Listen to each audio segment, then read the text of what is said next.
This is Histories and Mysteries. Happy Halloween! I'm Ashley. Halloween. I'm Jessica. And on this week's episode, we're going to tell you some really spooky stories. Yeah, we're very excited. I Yeah. am dressed up as Winnie the Pooh, but it's not picking up my ears with the background. But I'm hella pregnant, so I'm doing Winnie the Pooh with the big belly, and then my son's gonna be Piglet, and my husband's gonna be Tigger. So I'm very excited.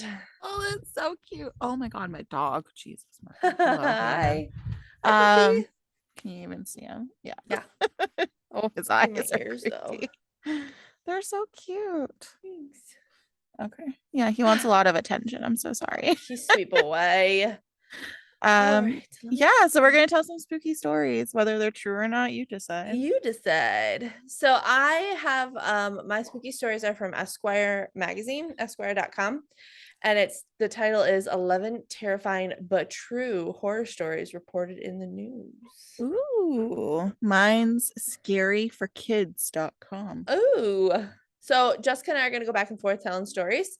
And I'm going to skip the first one because the first one on here is the is The Jessica, The Velasca? yes, Axe Okay. Murder House, which Jessica already covered in a different episode, so I'm going to skip this one.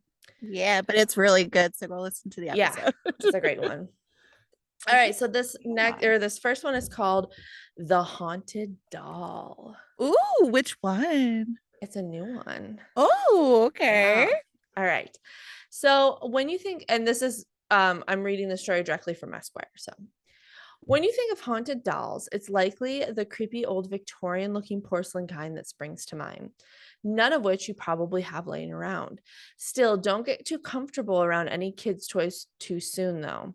A Disney's Frozen Elsa doll that was gifted for Christmas in 2013 in the Houston area made headlines earlier this year when it seemingly became haunted. Ew.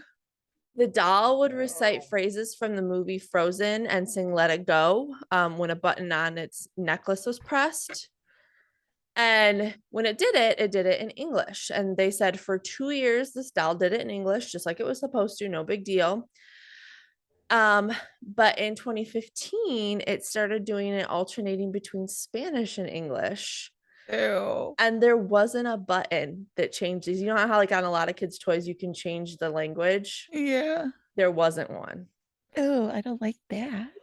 The family owned the doll for more than 6 years and never changed its batteries. The mother says the doll would randomly begin to speak and sing even with its switch turned off. Okay. The family decided to throw the creepy doll out in December of 2019. Never throw a creepy doll out. No, they always return. Weeks later, they found it inside a bench in their living room. Oh, that's even worse.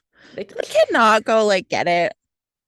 The kids insisted they didn't put it there. And I believe them because they wouldn't have dug through the garbage outside, the mom said. Yeah.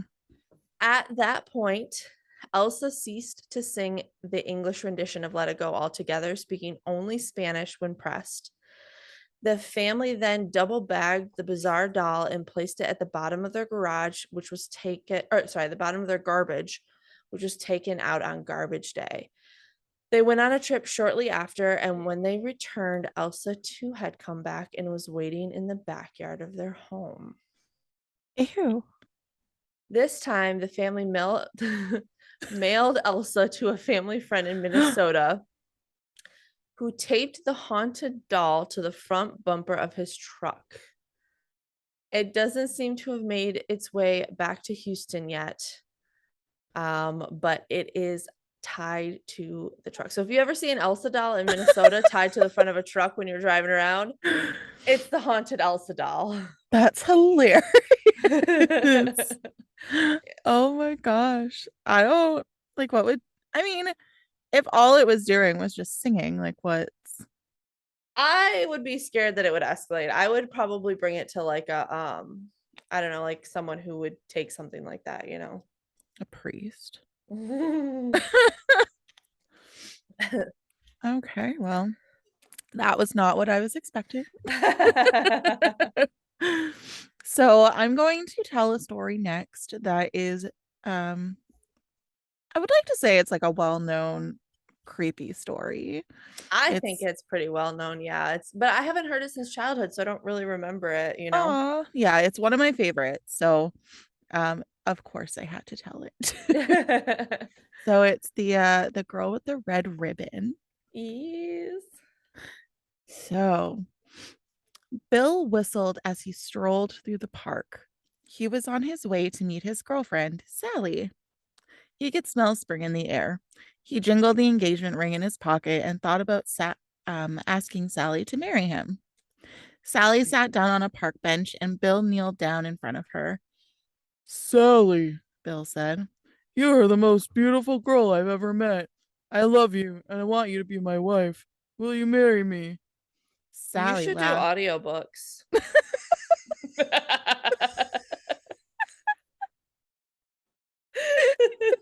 Is that sarcasm? Yes. It's the best male voice I've heard. I tried my best. Sally laughed and said, yes, I'll marry you. I can't. I cannot with that one. That's awful. Kyle just like always looks at me when I'm reading stories to Evie because I always do the different voices. As Bill gazed lovingly at his bride to be, his eyes lingered on the red velvet ribbon Sally always wore around her neck. Why do you always wear that red ribbon? Bill asked. Sally said, Bill, I must never take off my red ribbon.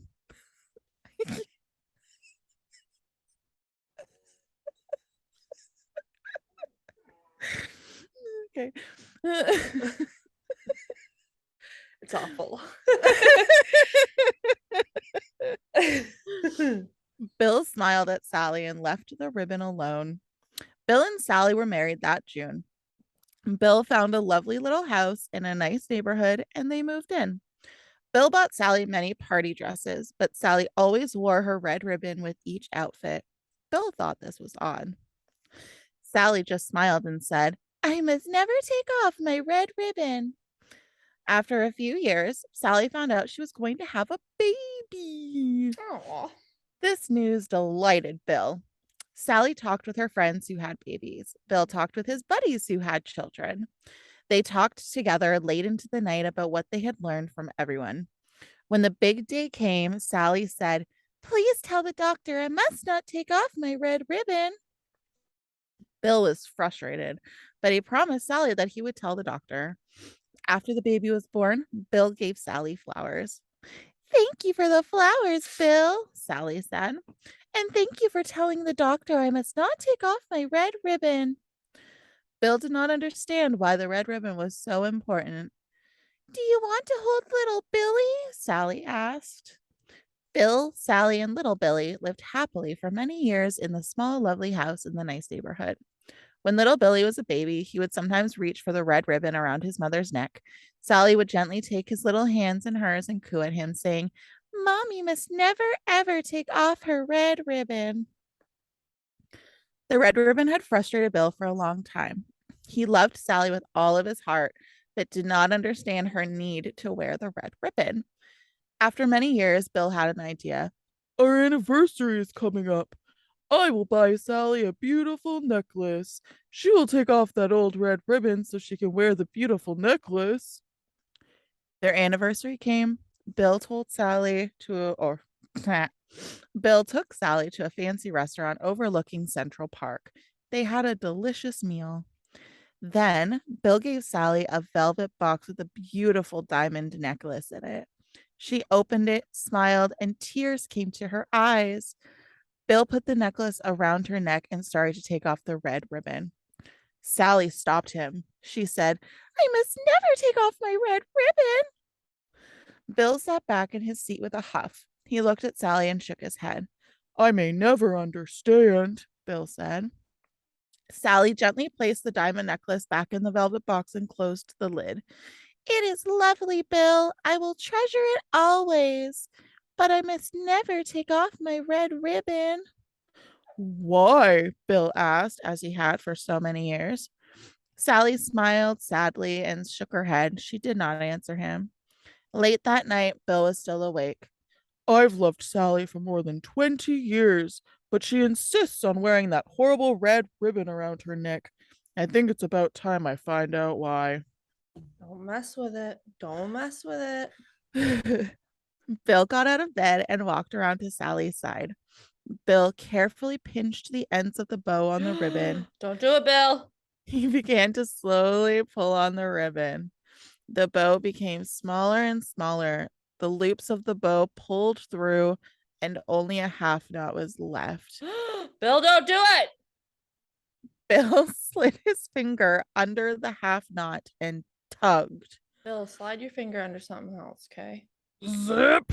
The red ribbon gave way. Oh no. Pop! Sally's head came off. It rolled right to the floor, bouncing in the moonlight. One large tear fell from Sally's eye. I warned you, she said. That's how it ends? Yeah. Oh. Stupid Bill. Poor Sally. Oh my God. Yeah, that one always gets you. Although Sally should have told him why. Be like, my head'll pop off, bitch. But like, I don't understand. Like, if your head's gonna pop off, wouldn't you technically be dead? Like, I don't get it. Well, yeah, but I don't think you're supposed to think that hard into it, Jess. Oh, okay. Sure. And it's super weird because I clicked on it. It's the green ribbon. So I don't know if it's the green ribbon. And this guy just kind of switched the stories up for what he was doing. Oh, okay. Because Yeah, he I feel put, like I've always heard the green ribbon. yeah, because he put together a collection of spooky tales for kids based on ghost stories and urban legends. Okay. Um, so it might just be a little different renditions, but still super Gotcha. creepy. Yeah, love it. So Awesome. yeah. Okay, so I am going to do the next story in this article. It's called A Deadly Exorcism. Ooh, okay. Maybe if I can find information, I'll cover this one in more depth at another episode. All right. In August of 2016, in North London, 26-year-old Kennedy Ife began acting strange and aggressive following a pain in his throat. He reportedly bit his father, threatened to cut off his own penis, and complained of a python or snake inside of him before his family restrained him to a bed with cable ties and excessive force. Ew. As the BBC reported, the family then set about attempting to cure Kennedy through restraint and prayer over the next 3 days, the court was told. His brother, Colin Ife, told police, "It's clear that thing was in him. What we believed was a demon because it was not natural. It was clearly trying to kill him," he said. "We had to restrain him for himself. It was clear if we didn't restrain him, he could have tried to harm people in our family." Kennedy Ife had been bound to his bed for 3 days without medical attention.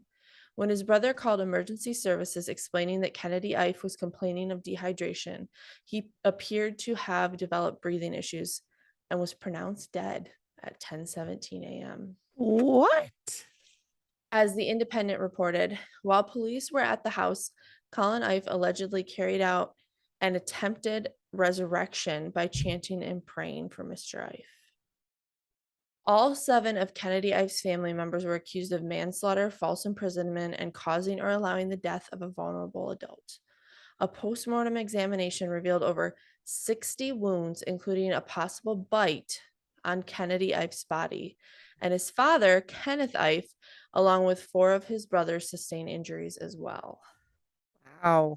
The BBC reported Kenneth Ife told jurors he ordered his sons to take shifts and use overwhelming force, but denied that an association with cults, occults, or secret societies played any part in the death. After a 4-day jury deliberation, all 7 family members were cleared of charges on March 14th, 2019. Wow. Yeah. Oh, I hope you can do a story on that. Yeah, I want to look into this one more and see if there's more information that I can do on it. Oh, that would be so cool. Yeah, I think it'd be a really interesting story. Okay. Well, thank you for that. Hmm. Ew, it moves. There's a picture for the story that I'm about to do, and it's moving. And it's Ew. real creepy. I hate it. It's the pale lady. Ooh. And she's nasty. She's like this big, she looks like a big blob. Like she doesn't have a neck. She has really long, black, stringy hair, like Ooh. black eyes. It's just bleh.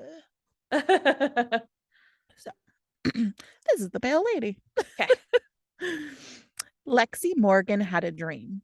She was walking up a dark staircase when she got to the top. She walked into a bedroom. The bedroom carpet was made up of large squares that looked like trap doors, and each of the windows was fastened shut with big nails that stuck up out of the wood. In her dream, Lexi went to sleep in the bedroom, but during the night, a woman with a pale face, black eyes, and long black hair slipped silently into the room. Ooh. She leaned over the bed and whispered, "This is an evil place. Run away while you still can." Then the black haired woman grabbed her arm. Lexi Morgan woke up with a scream and lay awake the rest of the night, shivering and shaking with fear. In the morning, she told her landlady that she had decided not to go to Kingston after all. "I can't tell you why," she said, "but I just can't bring myself to go there." "Then why don't you go to Dorset?" the landlady asked. "It's a pretty town and it isn't too far." So Lexi Morgan went to Dorset. Someone told her she could find a room in a house at the top of the hill. It was a pleasant looking house, and the landlady there, a plump, motherly woman, was nice as could be. "Let's look at the room," she said. "I think you'll like it." They walked up a dark, carved staircase like the one in Lexi's dream. In these old houses, the staircases are all the same, Lexi thought. But when the landlady opened the door to the bedroom, it was the room in her dream with the same carpet that looked like trap doors and the same windows fastened with big nails. "This is just a coincidence," Lexi told herself. "How do you like it?" the landlady asked. "I'm not sure," Lexi said. I "Well, take don't. your time. I'll bring up some tea while you think about it." Lexi sat on the bed staring at the trapdoors and to the big nails. Soon there was a knock on the door. "It's the landlady with tea," she thought. But it wasn't the landlady. It was the woman with the pale face and the black eyes and long black hair. So Lexi grabbed her things and fled. Oh, yeah, I don't blame her. The end. Oh, that's creepy. Gross, Yeah, right? I don't blame her at all. No. All right, my next story is called Florida Devil Worshipping. Ooh. Friends noticed that Danielle Harkins, a 35-year-old school teacher near St. Petersburg, Florida, started acting strangely in June of 2012, developing an interest in demonic rituals. Uh-oh. Soon after, she was arrested for abuse of 7 of her former students, as the Tampa Bay Times reported. Danielle Harkins told the kids they needed to rid their bodies of demons as the group gathered before dusk Saturday around a small fire near the St. Petersburg Pier. She said that they should cut their skin to let the evil spirits out, and then they needed to burn the wounds to ensure that those spirits would not return. Oh. When Harkins held a lighter to one teen's hand, wind blew the flame out, police said. That prompted her to douse his hand in perfume before setting it on fire. The boy suffered second-degree burns. Another teen was cut, Wow. yeah, another teen was cut on the neck with a broken bottle, police said. Harkin used the flame to heat a small key, which she then used to cauterize the wound.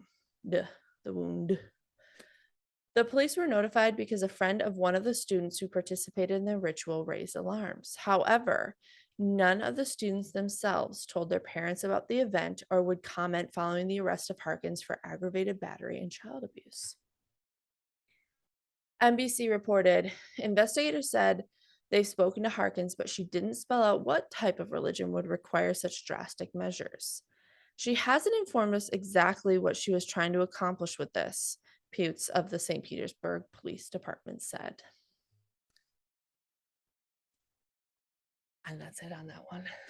Oh, Yeah, so hopefully that's another one that I would like to do more on yeah, I was later. gonna say you gotta do that one Mhm. too. It's really interesting, Oh, yeah, you could like totally do both a of story those. on that. Yeah, Oh, you're getting some good I stories. know. These are interesting. I wish they had more on They will. You just have to research. them. Oh. Put some effort into it. I'm kidding. You're really pregnant. We're already researching way a lot. Okay. My story is called The Big Toe. Ooh. And my beard keeps disappearing, but whatever. One day, a boy was digging in his garden when he saw a big toe sticking out of the ground. He tried to pick it up, but it was stuck. It wouldn't budge, so he pulled as hard as he could and it came off in his hand. And then he heard something groan and scamper away. Ooh. Oh. The boy took the big toe into the kitchen and showed it to his mom. That looks nice. That looks nice piece of meat. That's stupid. That looks like a nice piece of meat, she said. I'll put it in the soup and we'll have it for dinner. Ew. That night at the dinner table, the boy's father scooped the big toe out of the soup and chopped it up into 3 pieces. The father, the mother, and the boy each ate a piece. Then they did the dishes, and when it got dark, they went to bed. The boy fell asleep almost at once, but in the middle of the night, he was rudely awakened by a strange sound. He listened closely. It sounded like there was a voice coming from outside his window, and it was calling to him. Where's my big toe? It groaned. When the boy heard that, he got very scared, but he thought, it doesn't know where I am. It will never find me. Then he heard the voice once more, I don't know what's only worse, the story, like scariness or your voice. They're both very scary. I feel like my voice adds to the creepy. Of course, of course, of course. Yeah. You know what? I'm just keeping it entertaining.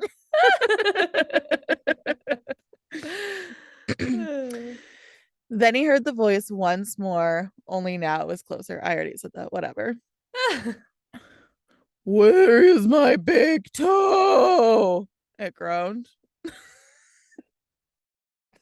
So bad. The boy pulled the blankets over his head and closed his eyes. I'll go to sleep, he thought. When I wake up, it will be gone. But soon he heard the back door open, and again he heard the noise. Where is my big toe? It groaned. Then the boy heard footsteps move through the kitchen, into the dining room, into the living room, into the front hall. They slowly climbed the stairs. Closer and closer they came. Soon they were in the upstairs hall. Now they were outside his door. Where is my toe? The voice groaned. The boy watched in horror as his bedroom door opened. Shaking with fear, he threw his bedclothes over his head and listened as the footsteps slowly moved through the dark towards his bed. Then they stopped. Where is my toe? The voice groaned. You've got it. And that No, was they that. ate it, bitch. And the big toe has an alternate ending. When the boy hears the voice calling for its toe, he finds a strange looking creature up inside, looking Up inside the chimney. Wow. The boy is so frightened he can't move. He just stands there and stares at it. Finally, he asks, what you got such big eyes for? The creature answers, to look through and through. What you got big such claws for? To scratch up your grave. What you got such a big mouth for? To swallow you whole. What you got such sharp teeth for? To chomp your bones. And then he dies. Loved it. Loved it. Did you? I didn't really like the whole eating of a toe thing. That's pretty gross. But the rest of it, yeah. You don't seem impressed with my voices. I am very impressed with your voices. Best voices 10 out of 10. My voice was cracking like a pubescent child, but You're gonna have a whatever. voice tomorrow and they're gonna be like, Jessica, where's your voice? Well. Oh, it's gonna be awkward because I'm alone at work tomorrow.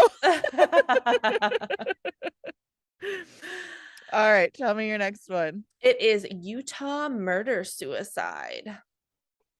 So, in September of 2014, a Utah teen returned to his home to find his parents and three siblings dead. In a notebook, a to do list had been scribbled on the pages. The list looked as if the parents were ready to go on vacation. Items such as feed the pets and find someone to watch after the house were written. It appeared to be a murder suicide, but there was no suicide note, no prior indication that they would do this, no explanation. Police could not figure out why two parents would kill themselves and three of their four children. For a year, no one knew exactly what happened to the family or what would drive the parents to do something so unthinkable. In January, police released more chilling details in the case. According to the accounts from family members and an investigation by police, the parents were driven by a belief that the apocalypse was coming and an obsession with a convicted killer. As the Washington Post reports, friends and family told police that the parents were worried about the evil in the world and wanted to escape a pending apocalypse, but most assumed they just wanted to move somewhere off the grid. Investigators also found letters written by Christy Strack to one of the state's most infamous convicted killers, Dan Lafferty, who was convicted in the 1984 fatal stabbing of his sister in law and her 1-year-old daughter. According to Aww. the trial testimony, he killed the victims at the order of his brother, Ron Lafferty, who claimed to have had a revelation from God. The story became a book called Under the Banner of Heaven. Oh. Oh. Yeah, which was That's that a show on Hulu. oh, okay. Well, I don't have Hulu. I'm in Canada, but I was shocked when I found out Canadians don't have Hulu. I know it's really depressing because I really want it. And when we were supposed to get it in Canada and then it just hasn't been So developed. weird. Well, Under the Yeah. Banner of Heaven is really good. Police said Christy Strack became friends with Dan Lafferty, and she and her husband even visited him in prison. So was his belief something that rubbed off on them, and that's why they killed themselves and their children? We'll Are you never gonna know. cover this story? I could. Can you? Yeah. I'm real fascinated with it. Got three now.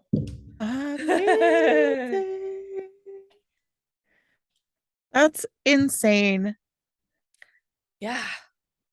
Like, could you imagine? I don't think there's anything that could happen that would make me want to kill my children. Because I think I'd always Yeah. have hope. Like, well, maybe the apocalypse won't come. You know what I mean? Well, exactly. But I mean, there are people that believe in it so wholeheartedly, you know? Yeah. Yeah. And there is like that tiny in the back of your brain, like, what if it is gonna happen? Yeah, but I don't think that tiny thing in the back of my brain would make me kill my children. Oh God, no. That's not what I was getting at. Oh my gosh, no. I worked too hard to get her.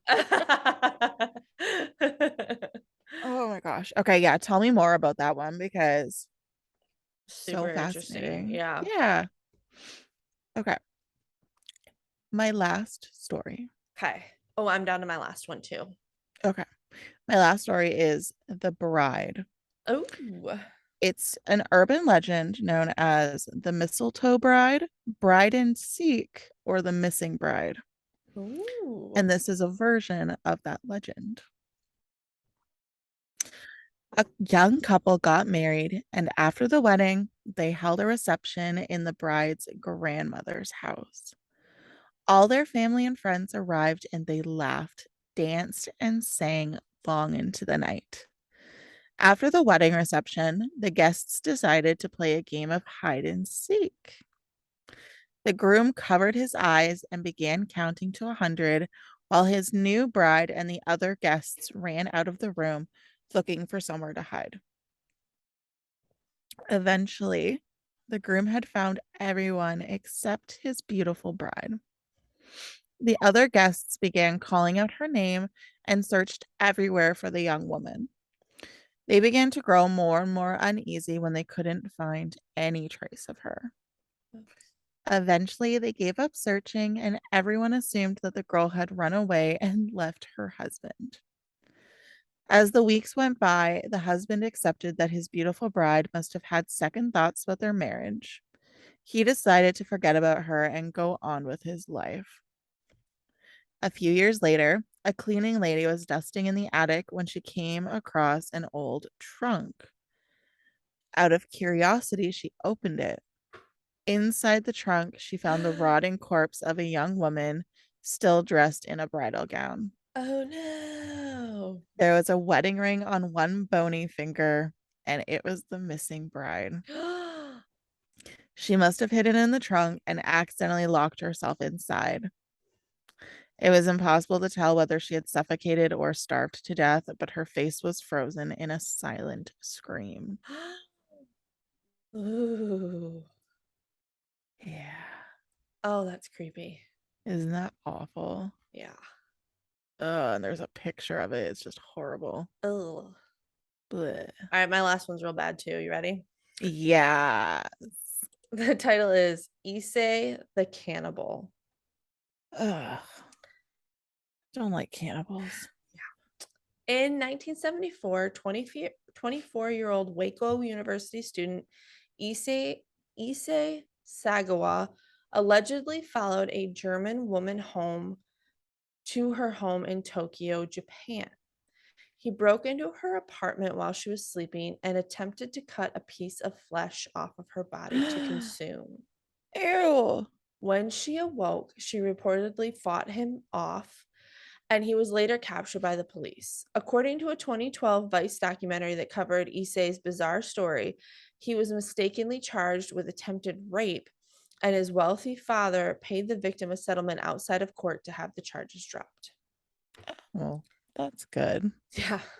7 years later, in 1981, he allegedly committed a murder in France, shooting and eating a fellow university student, Renee Hartbelt. Why are you still in university 7 years later? Yeah, I don't know. Maybe they're not anymore, but they used to be. Maybe. Maybe. I don't know. Okay. Issei creepily documented the entire experience with photographs. Ew. Yeah. He was captured by authorities once again while attempting to dump the rest of her body in a lake. He was deported back to Japan and committed to a mental institution. For reasons unknown, his psychologists in Japan declared that he was sane. Of course. Furthermore, a legal technicality involved the French government refusing to turn over the documents from his case meant that his murder charges were dropped completely. As if that's a thing. He checked himself out of the mental hospital and has reportedly been walking the streets as a free man ever since. Ugh. Issei has even become a controversial celebrity, writing over 20 books. According to Japan Today, he most recently fantasized about an unnamed TV actress saying, quote, I'll catch a glimpse of her thigh and think, that sure looks tasty. Ew. And ew. But I don't feel like I actually want to eat it. As I accomplished the act of cannibalism once, there's no meaning to maintaining the desire for it anymore. In my book, I wrote that human flesh, was tasty, but that was really not true. I'd much rather eat Matsuzuka Kobe beef, but because I desired to consume human flesh for so long, I'd managed to convince myself that it would necessarily be delicious. Issa was also referenced in the Rolling Stones song Too Much Blood, with the lyrics reading, and when he ate her, he took her bones to the Bois de Boulogne. Bois de Boulogne. Oh, It's a French lake. okay. He is currently 73 years old and continues to live in Kawasaki City, Japan. To this day, no one knows why France did not allow Japan to give him a trial. Wow. The end. I hated that. Yeah, that's awful. Really gross. I hear both of our dogs are having aneurysms. Oh, yeah, you can hear mine. And mine's just like groaning in the background. He's so mad. I think Oh my mine's god. playing. Oh, nice. All right, you got any jokes? I don't. Do you? I'm grabbing some right now. Okay. Okay, you ready? Yes. Why did the policeman ticket the ghost on Halloween? I don't know why. It didn't have a haunting license. Ah, ha ha ha ha. Love it. What, or sorry, why did the ghost starch his sheet? I don't know why. He wanted everyone scared stiff. Ah, I like that one.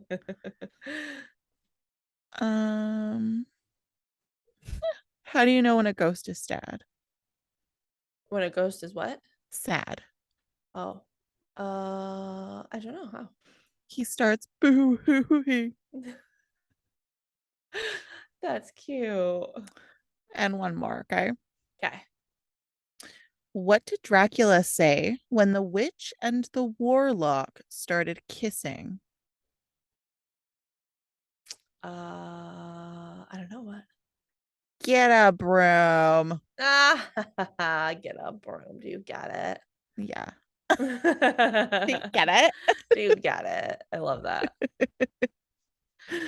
Well, we hope everybody has a really safe and fun Halloween tomorrow. We hope you all have a great time trick-or-treating and be safe uh and get lots and lots of candy Yeah, and you can find us. on Facebook and Instagram and YouTube. And if you would like to rate and review us, you can do so on Spotify and Apple Podcasts. Yay! We look forward to bringing you 2 new stories next week. Bye. Bye.